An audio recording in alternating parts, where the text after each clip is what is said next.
Imagine getting a raise and somehow ending up poorer. Sounds impossible?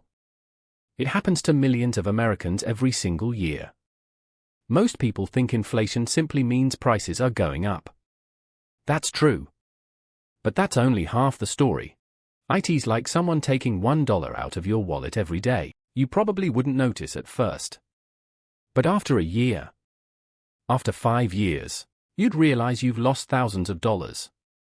What is inflation? Inflation is the gradual increase in the prices of goods and services over time. Another way to think about it is this. Inflation reduces the purchasing power of your money. Purchasing power simply means what your money can actually buy. Imagine you have a $20 bill. Last year, that $20 bought 5 hamburgers. This year, it only buys 4. The bill didn't shrink.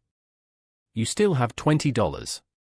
But that $20 became less powerful. That's inflation. Money loses value. Not because someone physically changed the bill, but because prices increased. A simple example. Let's pretend it's the year 2015. A gallon of milk costs $3. Now fast forward several years. That same gallon costs $5. Your $30 now buys only 6 gallons. You didn't lose money from your wallet. Your money simply became weaker.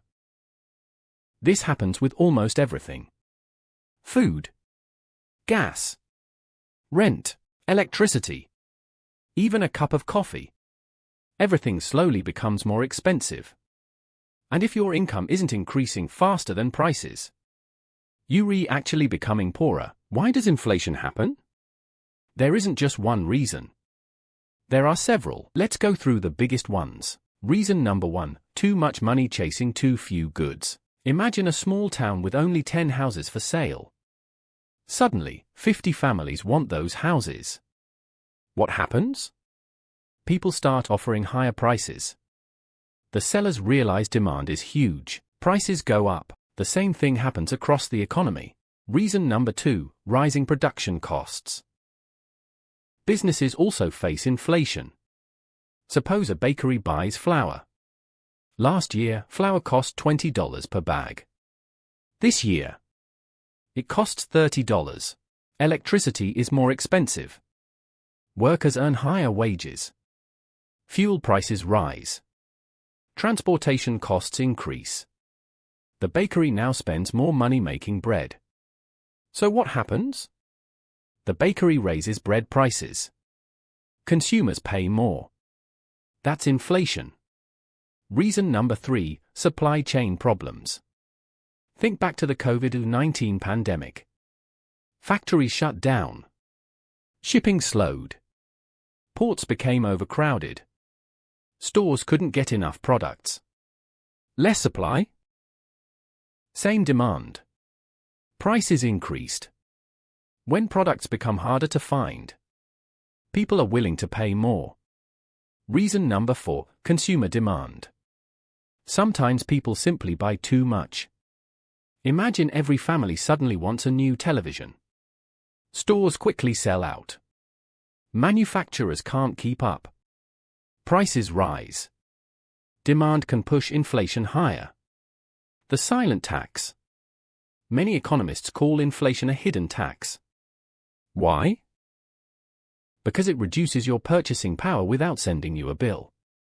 No one mails you an invoice saying, "Congratulations. Today we've reduced your savings by 3%. Instead, everything around you becomes more expensive. Slowly. Quietly. Almost invisibly. Which is why many people don't notice it happening until years later. The biggest victim, your savings.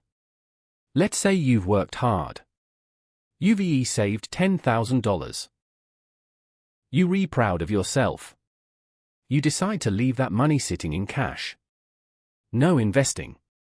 No interest. Just sitting there. Now imagine inflation averages 3% every year. After 1 year, your bank account still says $10,000. Looks good. Nothing changed. Except, your money now buys about 3% less than before. After several years, that same $10,000 may only have the purchasing power of around $8,000 or $9,000 in today's terms. Your money didn't disappear. Its buying power did. That's why simply saving cash for decades can actually make you poorer. Why rich people don't panic about inflation. Here's something interesting. Many wealthy people don't keep most of their wealth in cash. Instead, they own assets.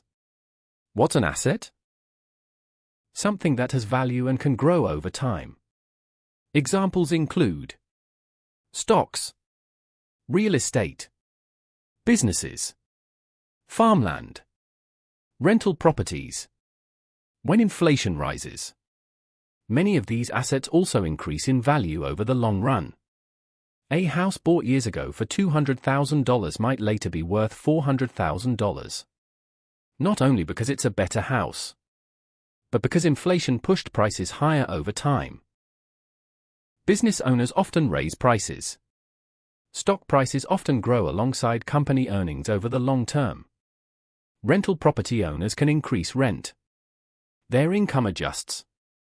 Meanwhile, someone holding only cash watches purchasing power slowly disappear. That's one reason wealth gaps often become larger during long periods of inflation. The wealthy own appreciating assets. Many average households mainly own cash. Why raises can fool you. Here's a situation that surprises many people. Imagine your employer gives you a 5% raise. You re-excited. You celebrate. You think, I'm making more money. But inflation that year is 7%. Guess what? You actually worse off. Your paycheck increased, but prices increased even more. You received more dollars, but those dollars buy less. Your income went up. Your purchasing power went down. Inflation hits different families differently. Imagine two families. Family A earns $40,000 a year. Family B earns $400,000 a year. Who gets hurt more when grocery prices rise by 15%? Family A. Why? Because they spend a much larger percentage of their income on necessities. Food, rent, gas. Lifestyle inflation versus economic inflation. There's another type of inflation people rarely talk about. Lifestyle inflation. This happens when your spending increases every time your income increases. You get a raise. You move into a more expensive apartment. You buy a newer car. You eat out more often. You upgrade your phone every year. Soon, your expenses rise just as fast as your income. Even if inflation in the economy is low, lifestyle inflation can keep you from building wealth. The key isn't just earning more. It's keeping your spending under control while your income grows.